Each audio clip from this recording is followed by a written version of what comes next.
Well, so we are taking up today fire insurance. Fire insurance. I'll give you an update on fire insurance. Let us see what is the latest update. See, the general insurance industry collected a total gross premium of rupees 25,000 crore.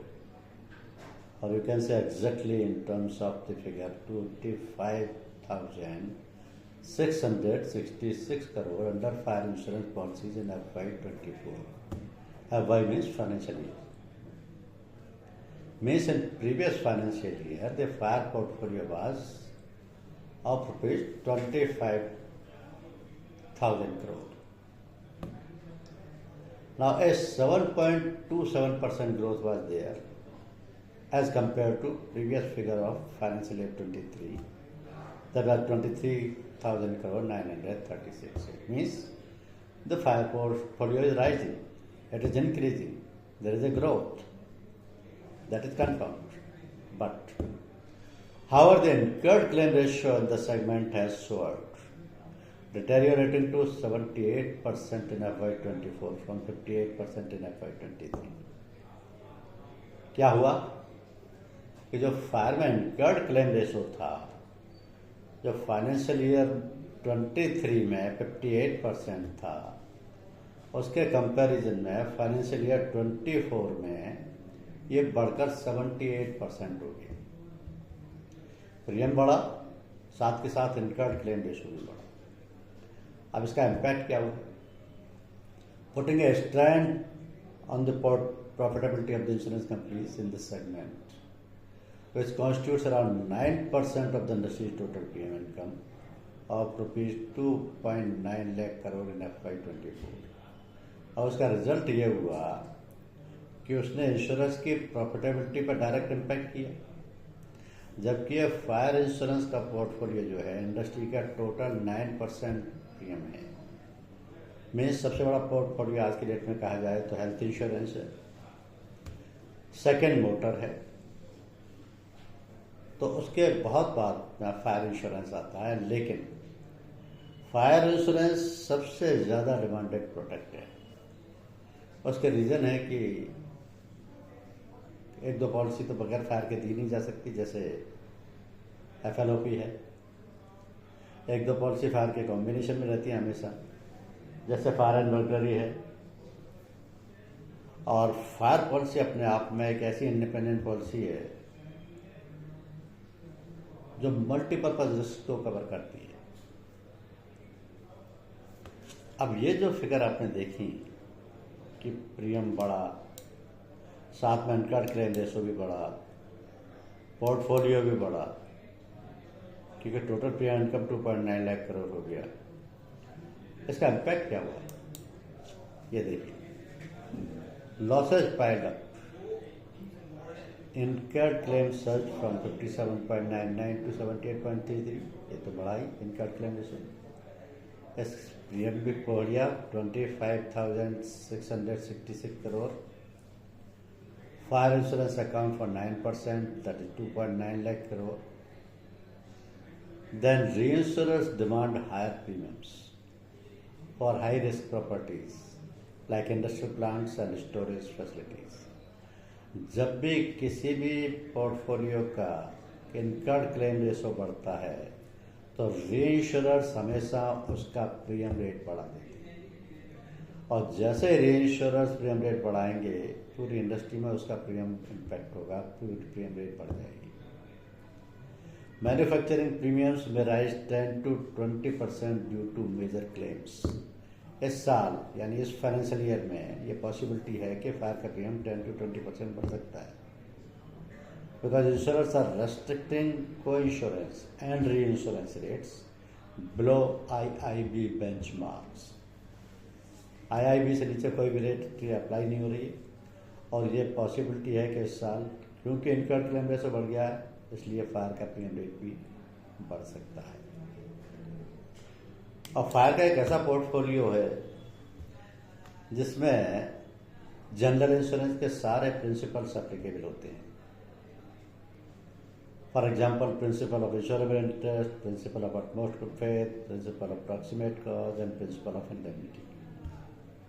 और आप बेहतर जानते होंगे कि principle of indemnity की दो कॉरोलरीज भी होती हैं, जिनमें कि principle of subrogation and principle of contribution. They are all equally applicable to the fire insurance both at the time of taking the insurance policy as well as at the time of taking the claims. यानी insurable interest तो हर जगह होना ही चाहिए. Principle of indemnity भी apply होगा, principle of utmost good faith भी अप्लाई होगा.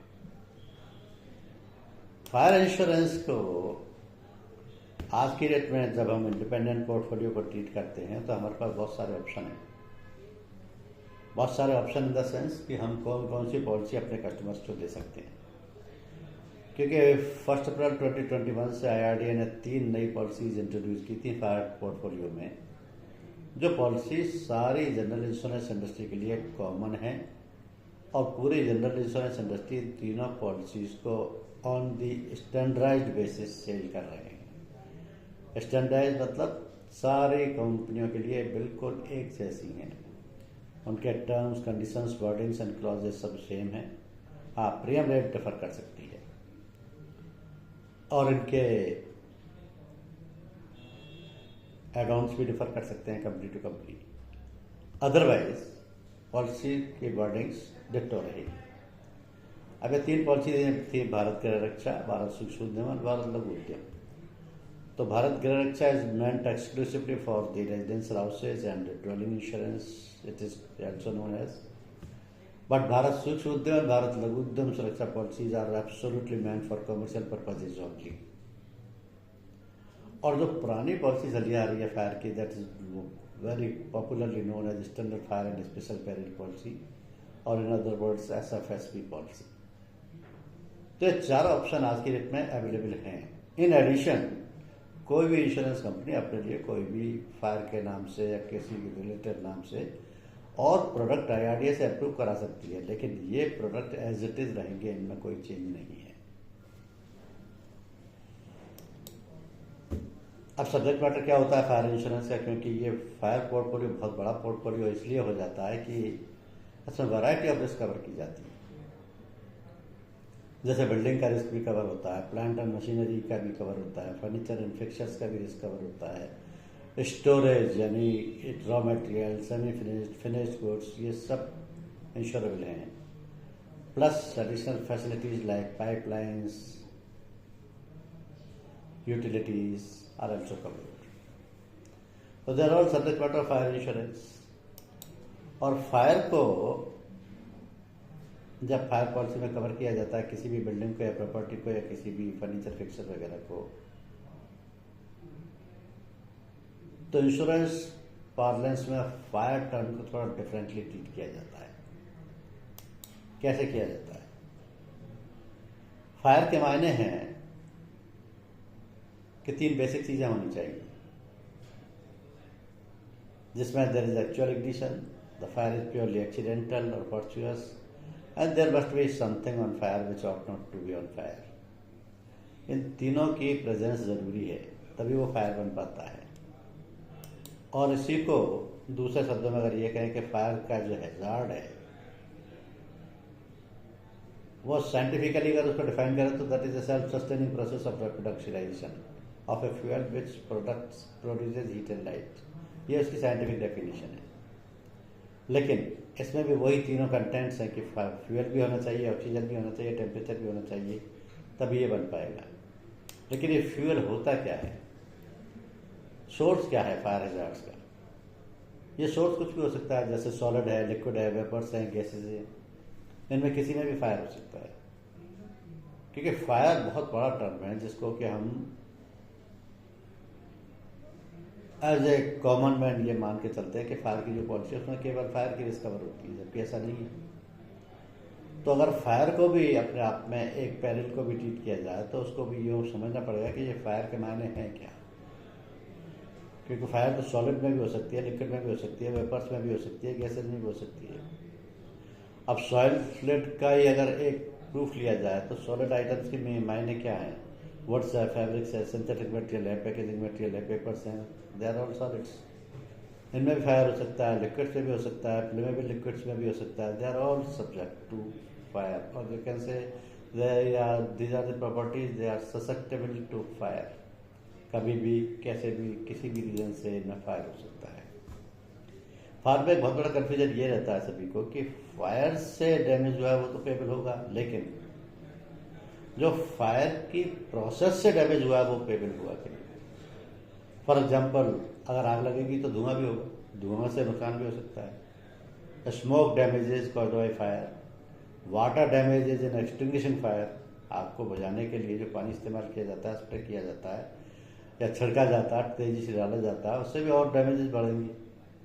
Property demolished by fire brigade to prevent fire from spreading, damages done by fireman in executing their duties, losses incurred by insured in attempting to check the progress of fire. ये सब वो हैं जो कि fire की extinguishing process में या fire को कंट्रोल करने की प्रोसेस में डैमेजेस हो जाते हैं.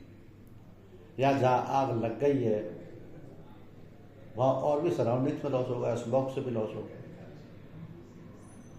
कोलैप्स से भी लॉस होगा, फॉलिंग से भी लॉस होगा. तो ये जो कॉरोलरीज हैं फायर की, क्वेश्चन ये आता है कि आर दे पेबल और not under the policy. So they are all payable because fire policy covers all these risks. लेकिन फायर का जब भी कोई प्रपोजल आपके पास आता है तो अंडरराइटिंग पॉइंट ऑफ व्यू से कुछ रिस्क क्लासिफिकेशन हो जाता है उसमें, और ये रिस्क क्लासिफिकेशन के बहुत सारे फैक्टर्स हैं. ये फैक्टर्स रिस्क को डायरेक्टली इन्फ्लुएंस करते हैं. फॉर एग्जांपल, जिस किसी बिल्डिंग का आपने फायर इंश्योरेंस पॉलिसी दे रहे हैं, चाहे वो इंडस्ट्री की है या ऑफिस की है, तो उसका कंस्ट्रक्शन का स्ट्रक्चर क्या है, उसकी ऑक्यूपेंसी क्या है, नेचर ऑफ बिजनेस क्या है, nature of flooring height, floor and wall opening, exposure to the risk, light heating and power systems, उसका place and situation, protection systems, और अगर प्रीवियस हिस्ट्री में कोई लॉस हुआ है तो उसका टाइमिंग क्या रहा है, डे में है, नाइट में है, किस तरीके से लॉस हुआ है. These are the factors which are analysed by the underwriter before accepting any fire insurance proposal. क्यों अंडरराइटर को क्यों एनालाइज करता है? Because the premium rate is applicable according to the risk factors. Underwriter will rate the proposal on the basis of these factors, which may increase the quantity and quality of risk. क्योंकि risk जहां ज्यादा होगी, insurance का एक basic फंडा है, higher is the risk higher is the premium, lower is the risk lower is the premium. तो जहाँ रिस्क किसी एक कारण से भी बढ़ गई, फॉर एग्जाम्पल उसका प्लेस और सिचुएशन ऐसा है कि उसमें फायर ब्रिगेड एंटर नहीं हो सकती, तो रिस्की फैक्टर हो गया ना, रिस्क बढ़ गई, प्रीमियम बढ़ जाएगा. नेचर ऑफ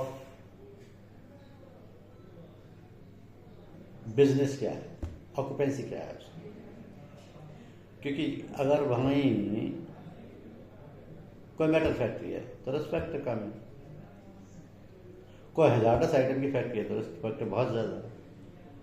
तो these all factors are analysed by the underwriters while accepting a proposal. तो इन दोनों पॉलिसियों में जो कि कमर्शियल सेक्शन के लिए इंट्रोड्यूस की हैं, लैंग्वेज को थोड़ा सिंप्लीफाई कर दिया गया है because the wordings are not complex in nature. Coverage को बढ़ा दिया गया है, मिससेलिंग को कंट्रोल किया गया है, क्लैरिटी ऑफ कवरेज दिया गया है, और एक बड़ा काम ये किया गया है कि सम इंश्योर्ड निकालने का एक स्टैंडर्ड पैटर्न बना दिया गया है, जिससे कि सारी जनरल इंश्योरेंस कंपनी सम इंश्योर्ड उसी पैटर्न पर निकालेंगी. अब इसमें यह भी देखना है कि ये सूक्ष्म उद्यम और लघु उद्यम नाम की जो दो पॉलिसी कमर्शियल सेक्शन के लिए इंट्रोड्यूस की गई हैं अप्रैल 2021 से, तो सभी तरीके के रिस्क के लिए ये पॉलिसियाँ दी जाएंगी, लेकिन इसमें मैक्सिमम सम इंश्योर्ड लिमिट रहेगी 50 करोड़. इससे ज़्यादा के लिए पॉलिसियाँ नहीं दी जा सकती. कई बार general insurance companies package policy देती हैं, और ज़्यादातर केसेस में पैकेज पॉलिसी ही देती हैं। उसका पर्पज़ ये है कि कस्टमर की डिमांड ये होती है कि जैसे आपको कुछ घड़ी भी लेनी है, कपड़े भी लेने हैं, बुक्स भी लेने हैं, खाने पीने की चीज़ें भी लेनी है, तो आप ऐसा एक प्लेस प्रेफर करेंगे कि एक ही छत के नीचे सब चीज़ें मिल जाएं। ऐसा कंफर्ट हर बार आदमी देखता है। कोई कमर्शियल यूनिट होगी वो भी ऐसे कंफर्ट देखेंगे। उसका पर्पज़ ये है कि उससे उनका टाइम सेव होगा, उनका पेपर वर्क सेव होगा। तो ज़्यादातर जनरल इंश्योरेंस कंपनी कस्टमर्स की डिमांड को देखते हुए अपनी पैकेज पॉलिसीज इंट्रोड्यूस करती हैं। हमने भी बहुत सारी की। For example business protector, Shri shopkeeper, Shri office care insurance, Shri hotel and restaurant, Shri education shield insurance. They all are our package insurance policies, and they are given for every segment of the commercial units. Purpose ये है ये discuss करने का कि जब आप कोई package policy दे रहे हैं तो उसमें दो क्राइटेरिया फिक्स होते हैं। पहला तो ये कि कौन सा सेक्शन मैंडेटरी है या कौन कौन से सेक्शन मैंडेटरी है जो कि लेने कंपल्सरी है। दूसरा ये कि मिनिमम सेक्शन कितने लेने हैं। अब ये दोनों क्राइटेरिया ये डिसाइड करते हैं कि कस्टमर को policy in terms and conditions पे दी जाएगी। अब फॉर एग्जांपल कोई भी जनरल इंश्योरेंस पॉलिसी अपनी पैकेज पॉलिसी जब बनाती है तो उसमें पहले सेक्शन को मैंडेटरी कर देती है, और वो पहला सेक्शन होता है फायर इंश्योरेंस।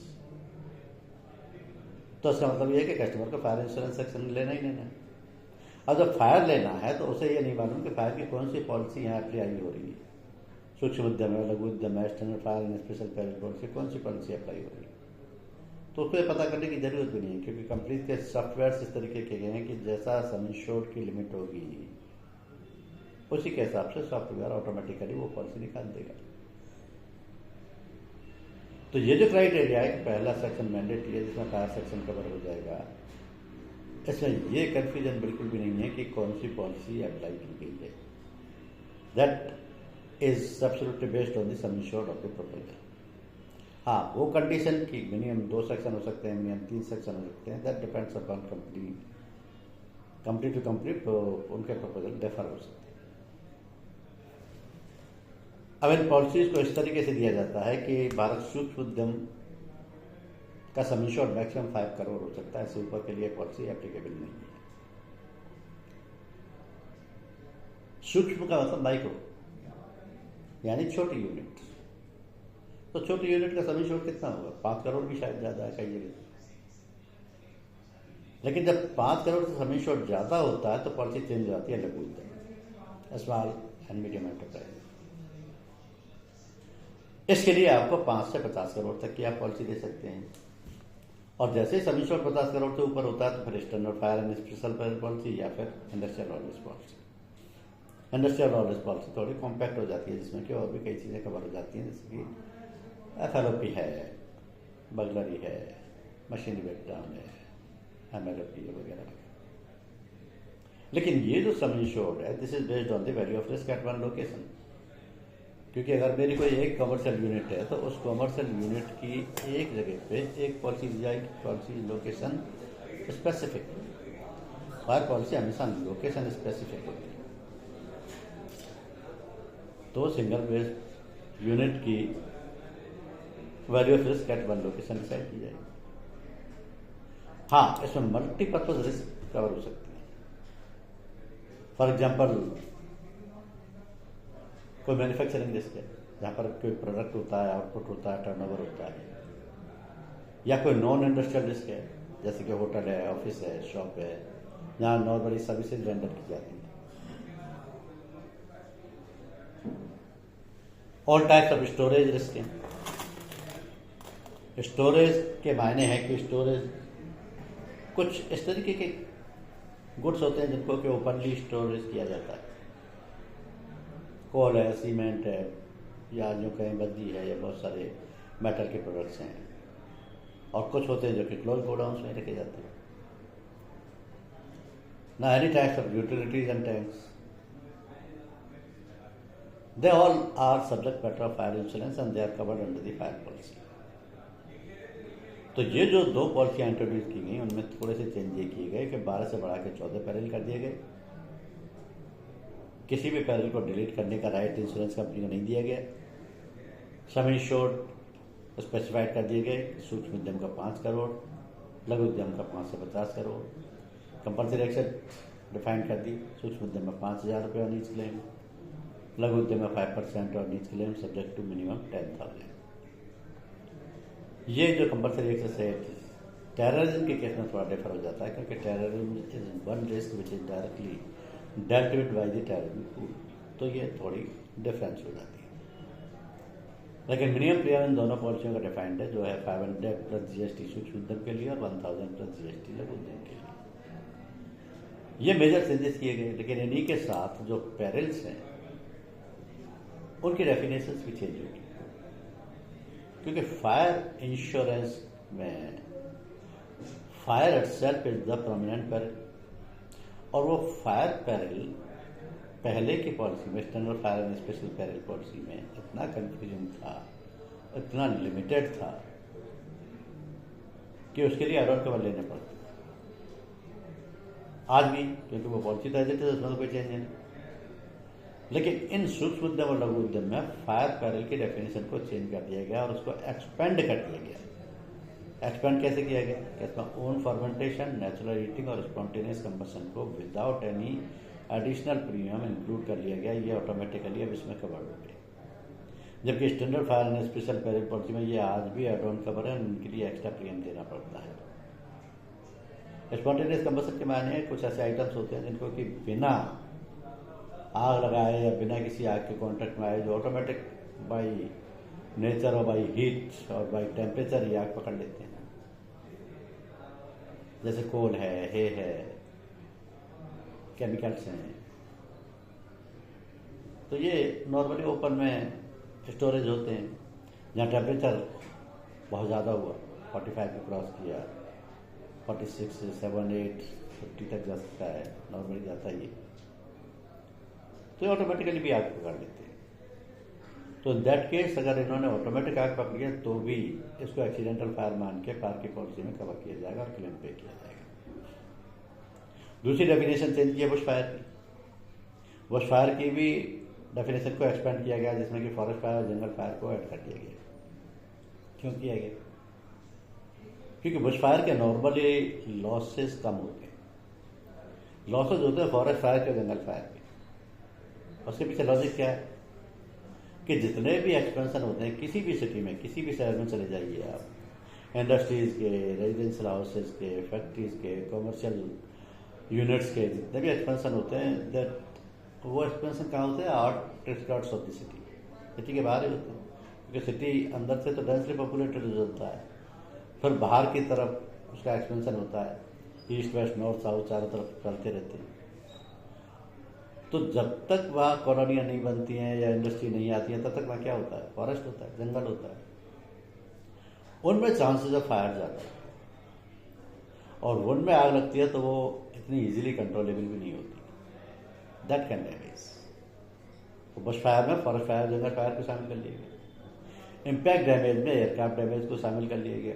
एयरक्राफ्ट डैमेज आज भी standard fire and special peril policy का एक इंडिपेंडेंट पेरिल है, लेकिन इन दोनों पॉलिसीज में इम्पैक्ट डैमेज में एयरक्राफ्ट को शामिल कर लिया गया है, और अब इम्पैक्ट डैमेज की डेफिनेशन बड़ी हो गई है।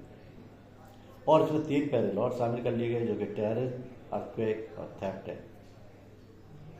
तो टेररिज्म और अर्थक्वेक को शामिल करना तो इसलिए जरूरी है क्योंकि पॉलिसी का कवरेज बढ़ाना है, 12 से 14 पेरिल करनी है। लेकिन जो थेफ्ट का पेरिल जोड़ा गया, ये थोड़ा डिफरेंट हो जाता है, क्योंकि फायर पॉलिसी में कभी भी थेफ्ट कवर नहीं हुआ। थेफ्ट के लिए बर्गलरी पॉलिसी लेनी पड़ती थी, और बर्गलरी में भी थेफ्ट कवर नहीं होता था, बल्कि एक एड ऑन कवर होता था। लेकिन अब फायर की पॉलिसी में थेफ्ट जोड़ दिया गया, और थेफ्ट इस सेंस में जोड़ा है कि फर्स्ट डे से लेकर 7 डेज तक रिस्क कवर रहेगी। लेकिन theft in isolation is not covered. सिर्फ चोरी हुई है तो रिस्क फायर पॉलिसी में पेएबल नहीं है। चोरी तब हुई है जब किसी और कारण से लॉस हुआ है, जैसे फायर से, फ्लड से, अर्थक्वेक से, और उसके बाद चोरी हुई है, तो फिर जितने का सामान चोरी हुआ उसका आपका क्लेम मिलेगा from day 1 to day 7। This is important to understand, क्योंकि ये नॉर्मली अगर आपके पास कोई सिर्फ चोरी का क्लेम आ जाता है तो उसको ना तो सूक्ष्म उद्यम पे करेगी, ना लघु उद्यम पॉलिसी पे करेगी, ना standard fire and special peril policy पे करेगी। हाँ, लेकिन अगर वो किसी पेरिल से लॉस होने के बाद अगर थेफ्ट हुई तो सूक्ष्म उद्यम और लघु उद्यम दोनों पे कर देगी। तो ये इंपॉर्टेंट चीज़ है समझने के लिए। लेकिन पॉलिसी में from the date of issuance of the policy till the expiry date of the policy किसी भी पेरिल को कोई भी जनरल इंश्योरेंस कंपनी डिलीट नहीं कर सकती। दिस इज इम्पॉर्टेंट, क्योंकि आज भी standard fire and special peril policy में ये प्रोविजन है कि RSMD सेट और STFI सेट को ऑन ऑप्शन डिलीट किया जा सकता है, जिसमें कुछ प्रीमियम कम हो जाता है। RD ने ये ऑब्जर्व किया कि this is reason of misselling, because people don't know what is RSMD and what is STFI। मैं और आप भी नहीं जानते थे जब तक हम इंश्योरेंस में नहीं आए थे। अभी भी जो कस्टमर आपका बड़े से बड़ा कस्टमर जो पॉलिसी ले रहा है उससे आप पूछें कि RSMD क्या है, STFI क्या है, तो शायद वो नहीं बता पाए। लेकिन ये दोनों वो रीजन है जिनसे कि ज्यादातर केसेस में लॉस होते हैं, क्योंकि ये riot strike and malicious damage और storm tempest and flood and inundation normally ऐसे कॉज ऑफ लॉसेज हैं जो कि किसी भी प्रॉपर्टी को डैमेज कर सकते हैं इन सिचुएशंस में। और अगर कोई इंश्योरेंस कंपनी इनको डिलीट करती है, जैसा कि पहली पॉलिसी में होता था, तो उसका लॉस इंश्योर को भुगतना पड़ता है, जबकि वो जानते ही नहीं होता क्या।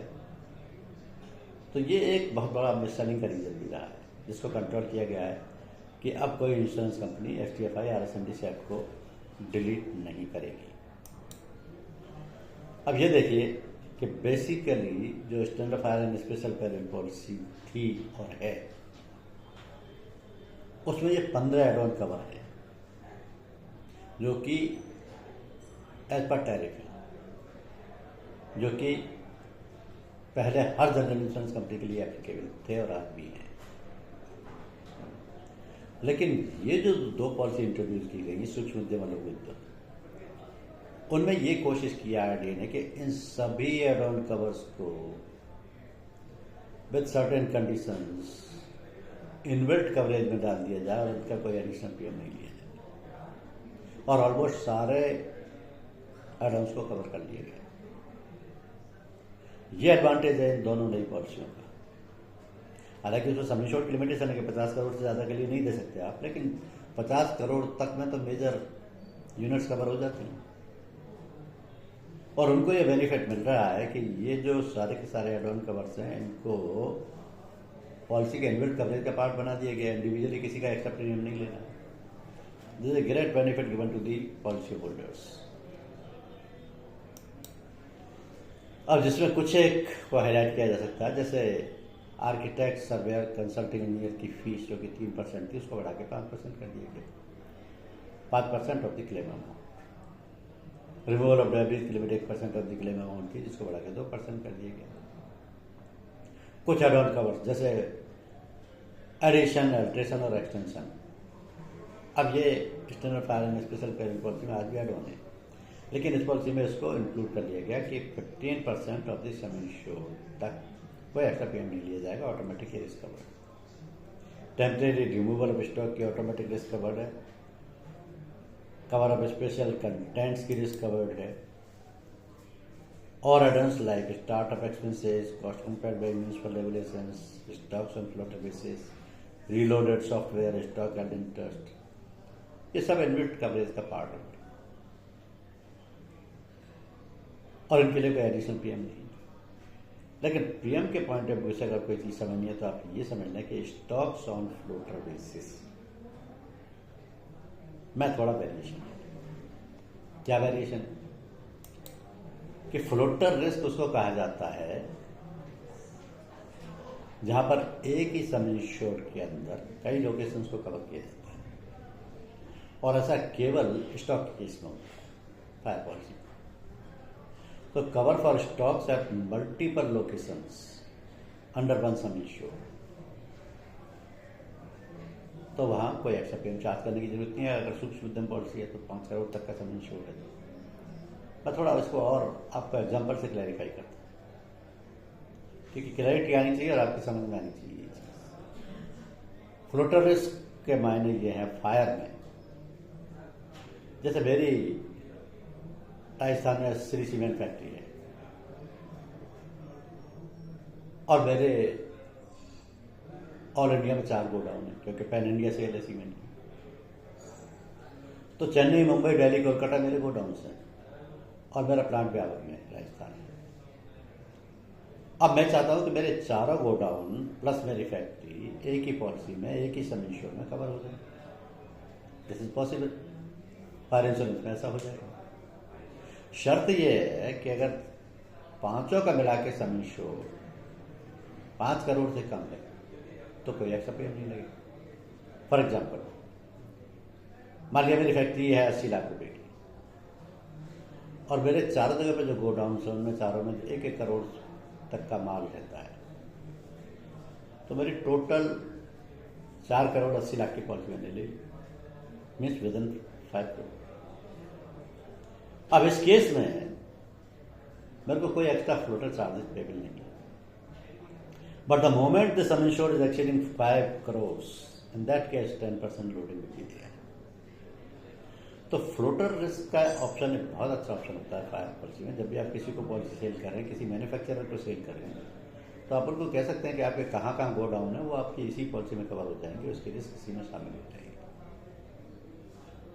पॉलिसी तो एक और भी देते हैं कि डिक्लेरेशन पॉलिसी है, जहाँ पर कि उनके स्टॉक में बहुत ज़्यादा फ्लक्चुएशंस आते हैं, क्योंकि कुछ प्रोडक्ट्स का सीजनल डिमांड ज़्यादा होती है, तो वहाँ डिक्लेरेशन बेसिस पर पॉलिसी दे दी जाती है। उससे ये पता लगता रहता है कि किस महीने में कितने अमाउंट की रिस्क कवर होगी भाई, लेकिन ये एज पर रिक्वायरमेंट। अब एक बड़ा काम ये हुआ कि सम इंश्योर्ड का स्टैंडर्ड पैटर्न डिसाइड कर दिया गया। क्या मतलब कैसे किया जाए कि जितनी भी प्रॉपर्टीज हैं उन प्रॉपर्टीज को केवल रीस्टेटमेंट वैल्यू पर इंश्योरेंस किया जाएगा।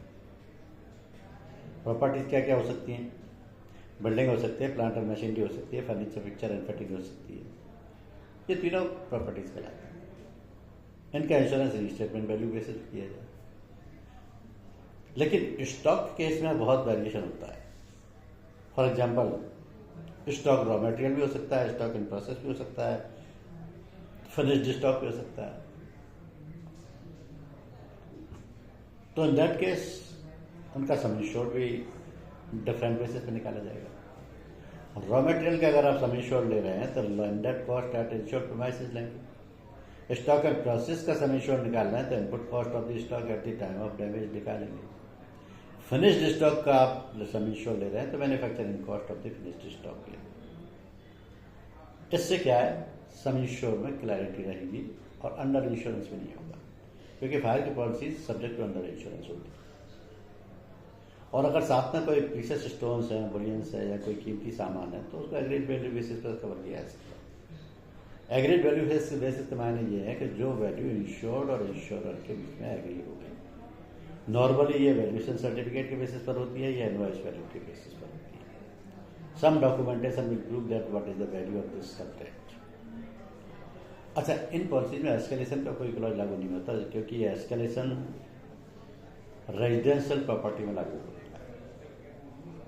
अब आपको ये क्लैरिटी हो गई कि बिल्डिंग का, प्लांट एंड मशीनरी का, फर्नीचर, पिक्चर्स का, जो कि प्रॉपर्टीज की लिस्ट में आती है, इन तीनों का सम इंश्योर्ड हमको रीस्टेटमेंट वैल्यू पर लेना है। तो ये रीस्टेटमेंट वैल्यू है क्या, मीनिंग क्या है इसकी, कैसे इसको डिफाइन करते हैं? रीस्टेटमेंट वैल्यू के मायने हैं current replacement value. Current replacement value means आज की डेट में उसकी वैल्यू क्या है, इस पर कोई डेप्रिसिएशन लागू नहीं होगा। आज की डेट में उसकी वैल्यू क्या है, मैं आपको इसे और एग्जांपल देके क्लियर करता हूँ। मान लिया आपने अपने ऑफिस की बिल्डिंग खरीदी 3 करोड़ के 3 साल में आप उससे कंटिन्यूस बीमा करा रहे, तो आपने 3 करोड़ की खरीदी थी, तब आपने 3 करोड़ की पॉलिसी ले ली। लेकिन अब आज की डेट में आप मान लिया 3 साल बाद भी रिन्यूअल करा रहे हैं, तो क्या वैल्यू 3 करोड़ ही रहेगी? पॉसिबल ही नहीं। बहुत सारे फैक्टर्स हैं जो कि प्राइस को इंक्रीज कर देते हैं। अगर मान लिया आज की डेट में उसकी वैल्यू 4.5 करोड़ है, तो उसका सम इंश्योर्ड 4.5 करोड़ होना चाहिए, क्योंकि वो उसकी करंट रिप्लेसमेंट वैल्यू है, करंट रीस्टेटमेंट वैल्यू है। ऐसा क्यों? क्योंकि बाई चांस सपोज कोई अर्थक्वेक शॉक से वो सारी की सारी बिल्डिंग कोलैप्स हो गई, तो insurance company is ready to pay you ₹4.5 crore provided your sum insured is 4.5 crore. Insurance company को ये पता है कि उसकी वैल्यू 4.5 करोड़ थी आज की डेट, या उन्होंने वैल्यू एसेस करा ली है मान। लेकिन इंश्योरेंस कंपनी तब 4.5 करोड़ देगी ना जब आपका सम इंश्योर्ड हो पॉलिसी में। अब आपने पॉलिसी ले रखी है 3 करोड़ की, तो आपने और अंडर इंश्योरेंस में और आपका क्लेम माइनस हो जाएगा। तो ये जो करंट रिप्लेसमेंट वैल्यू है या करंट रीस्टेटमेंट वैल्यू है, ये बहुत बड़ा फैक्टर है। Fire policy is subject to under insurance wherever the insured is not adequate, the average clause would be applicable, which will reduce the claim amount proportionately, and in result thereof, the insured will lose the amount. कौन है loser? Insured. Loss किसका हुआ? Insured का। क्या आप चाहेंगे कि आपके इंश्योर्ड का कभी लॉस हो? अगर ऐसा होता है तो वो आपके पास रिन्यूअल के लिए क्यों आएगा? आगे बीमा लेकर के क्यों आएगा? तो you have to protect his interest only. In that case, never go for under insurance. Restatement value पे कीजिए, ओवर इंश्योरेंस हो जाए then there is no problem. तो restatement value current replacement value पर बीमा होना चाहिए। लेकिन कुछ केसेस में क्या होता है, जैसे कि स्टॉक से रिलेटेड है, जैसे मैन्युफैक्चरर ने सामान बेच दिया, बेच तो दिया लेकिन डिलीवर नहीं हुआ, डिलीवर होना है next day, and before giving the delivery it is damaged, it got damaged. उसके पास पॉलिसी है तो वो क्लेम करेगा, और इंश्योरेंस कंपनी हैव टू पे द कॉन्ट्रैक्ट प्राइस। अब ये कॉन्ट्रैक्ट प्राइस क्या है?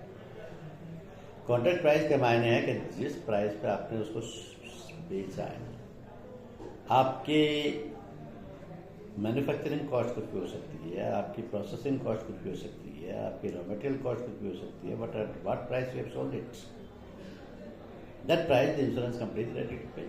This is called contract price. तो यहाँ कॉन्ट्रैक्ट प्राइस पर क्लेम मिल जाएगा। अब इसी पॉलिसी में कुछ एक ऐसे फीचर्स हैं जिनको हम इनोवेटिव कवरेज कहते हैं, और ये फीचर बहुत ही अच्छे हैं। हालांकि ये सभी जनरल इंश्योरेंस कंपनी की पॉलिसी में, क्योंकि पॉलिसी सबके लिए सिमिलर है, but few people knows how to highlight this factor, क्योंकि 4 इनोवेटिव कवरेज वो हैं जो कि फायर की पॉलिसी में इन एडिशन कवरेज प्रोवाइड करते हैं। जैसे मनी की रिस्क कवर है 50,000 के लिए, डॉक्यूमेंट की रिस्क कवर है 50,000 के लिए, कंप्यूटर के प्रोग्राम की इंफॉर्मेशन और डेटा की रिस्क कवर है 5 लाख तक, पर्सनल इफेक्ट ऑफ विजिटर्स और डायरेक्टर्स की रिस्क कवर है 3 लाख, जिसमें मैक्सिमम 20 पीपल की 15,000 पर पर्सन की रिस्क कवर हो जाएगी। तो ये 4 वो एडिशनल रिस्क हैं जिनको पॉलिसी में एज इनोवेटिव कवरेज डाला गया है। लेकिन आपकी नॉलेज के लिए ये क्लियर कर देता हूँ मैं कि ये कि चारों की चारों risk standard fire and special peril policy में नहीं है, जो कि 50 करोड़ से ऊपर के समीक्षक के लिए दी जाएगी।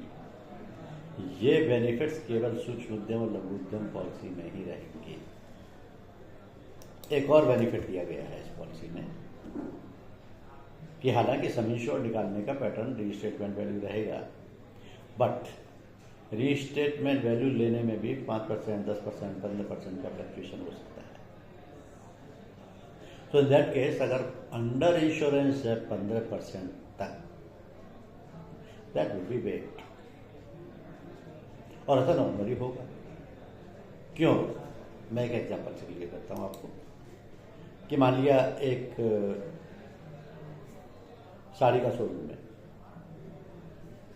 उन्होंने इंश्योरेंस कराया, 5 करोड़ की पॉलिसी ले ली आपसे। 5 करोड़ की पॉलिसी ले ली, एक दिन उसमें आग लग गई और 1 करोड़ का नुकसान हो गया। तो जब इंश्योरेंस कंपनी को इंटीमेशन दी गई, सर्वेयर आया, क्लेम को इंस्पेक्ट किया गया, लॉस असेस किया गया, it was observe that the sum insured was less, क्योंकि उसकी वैल्यू 5 करोड़ 50 लाख को निकली थी। ऐसा मतलब वहां अंडर इंश्योरेंस था 50 लाख का। अब 1 करोड़ का लॉस हुआ है, पॉलिसी में 50 लाख का अंडर इंश्योरेंस है, ऑन एन एवरेज 10% कम हो गया सब इंश्योरेंस। ये 10% क्लेम अमाउंट में से कटेगा।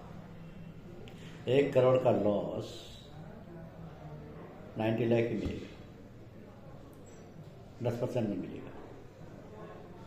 प्रीमियम कितना सा बता है इंश्योर का, लॉस कितना हो रहा है इंश्योर, गलती किसकी, क्या इंश्योर जानता है इन चीजों में?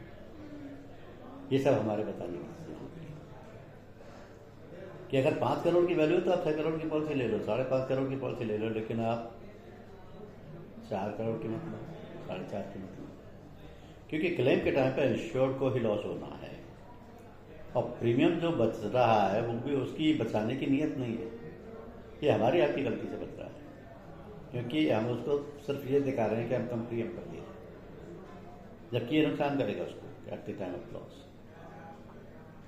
तो यहां अंडर इंश्योरेंस अपना रोल प्ले कर रहा है।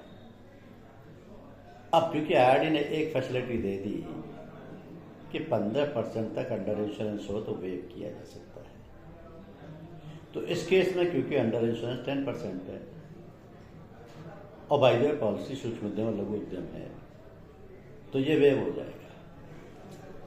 लेकिन अगर गलती से भी ये 15% से ज्यादा हुआ तो,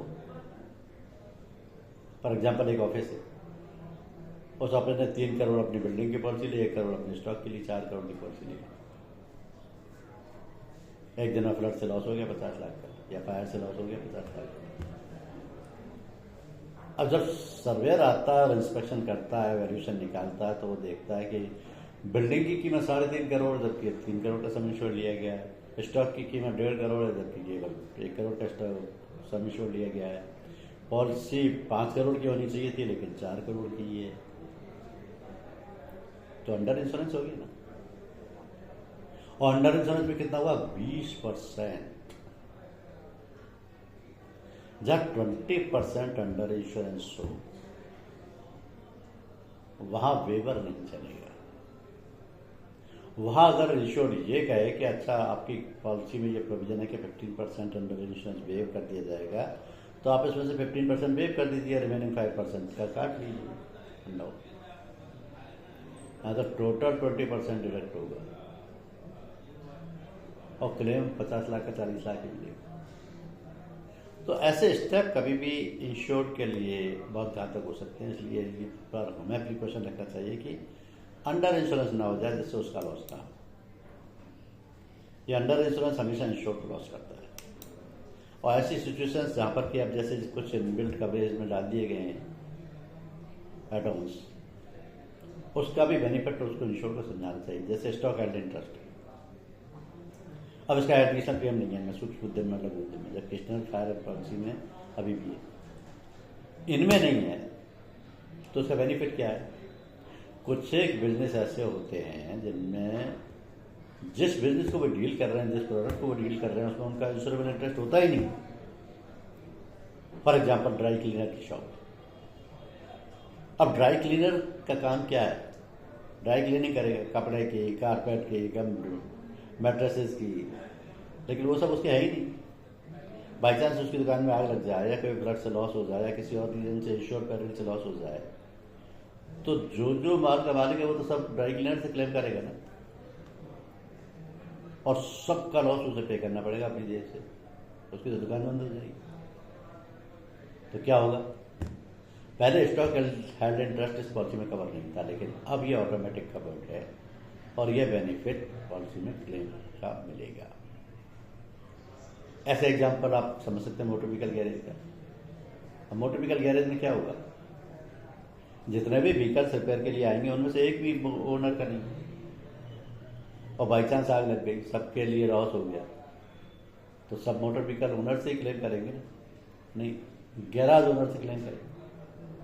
गैराज ओनर किस चीज़ को पे करेगा, जबकि सारे व्हीकल्स में इंश्योरेंस इंटरेस्ट और होगा उनके मालिक का। उस गैराज ओनर के लिए स्टॉक हेल्ड इंटरेस्ट है, इसकी रिस्क पॉलिसी में कवर है। अब इस पॉलिसी में कुछ एक और चीजें समझने की है, जैसे सम इंश्योर्ड के केस में 5 करोड़ तक का सूक्ष्म उद्यम में रहेगा, लघु उद्यम में 50 करोड़ तक रहेगा। कंपल्सरी एक्सेस 5,000 सूक्ष्म उद्यम के लिए, 5% ऑफ द क्लेम अमाउंट और 10,000 लघु उद्यम के लिए।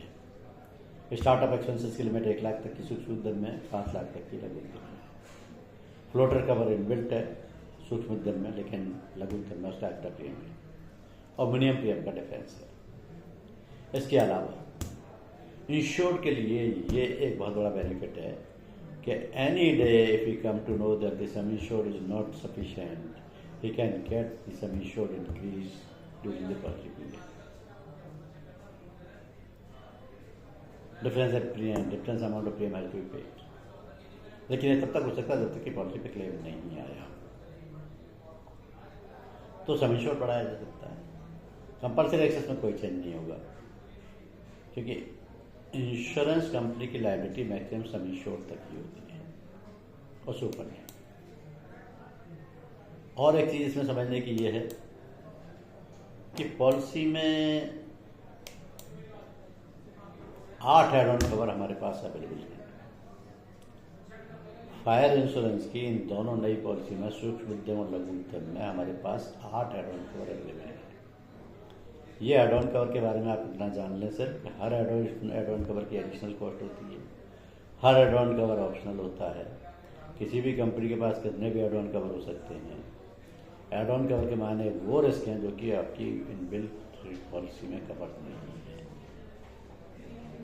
तो आपको ये एडवाइस किया जाता है कि आप ये एड ऑन कवर भी पॉलिसी के साथ सेल करें, जिससे कि आपका प्रीमियम एक्स्ट्रा आएगा, इंश्योर्ड की एक्स्ट्रा कवरेज मिलेगा उसको, और हो सकता है उसकी कोई पर्टिकुलर रिक्वायरमेंट स्पेसिफिक हो।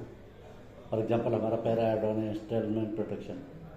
अब मान लिया किसी ने कॉमर्शियल यूनिट पे लोन ले रखा है, तो उसके लिए तो ये इंस्टॉलमेंट प्रोटेक्शन बहुत यूजफुल है। He will always prefer to take it. इसमें 50,000 रुपये तक की EMI इंश्योरेंस कंपनी पे करेगी इन केस ऑफ लॉसेस। दूसरा क्लेम प्रिपरेशन कॉस्ट, तीसरा लॉस ऑफ रेंट, चौथा है additional expenses of rent for an automobile alternate accommodation, पांचवा है accidental damage cover,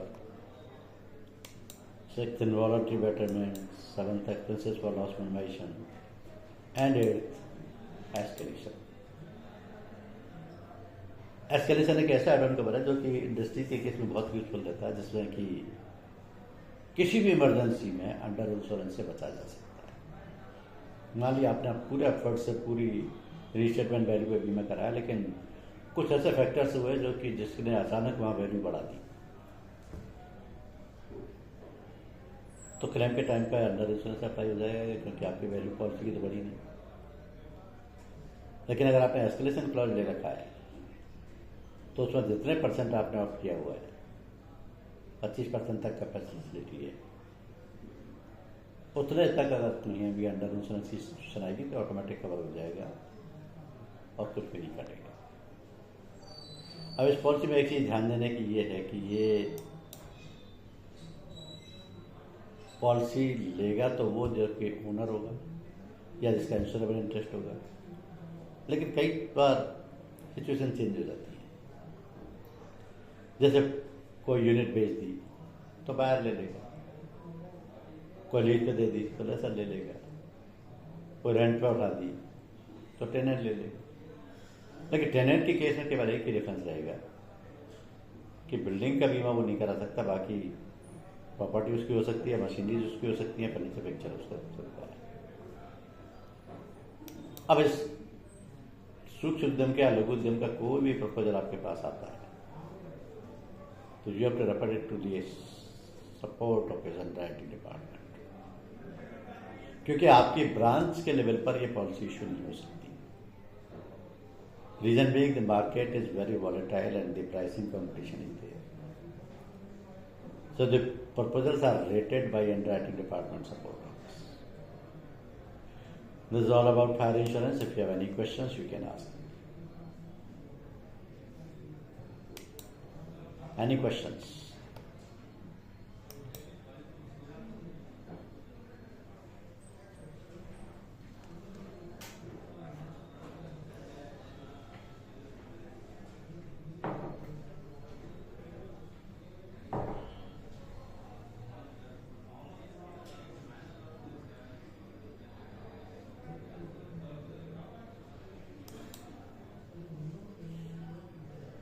fire policy आप बेच ही रहे हैं, शुरू से बेच रहे हैं, काफ़ी एक्सपर्टीज हो गया है आपका, आप जानते हैं। फिर भी कोई डाउट हो तो आप पूछ सकते हैं। अब कोई क्वेश्चन नहीं है तो आप अपना मेल आईडी देख लीजिए, टेस्ट पेपर देख लीजिए, अगर आ गया है तो कंफर्म कर दीजिए मुझे यू रिसीव्ड इट।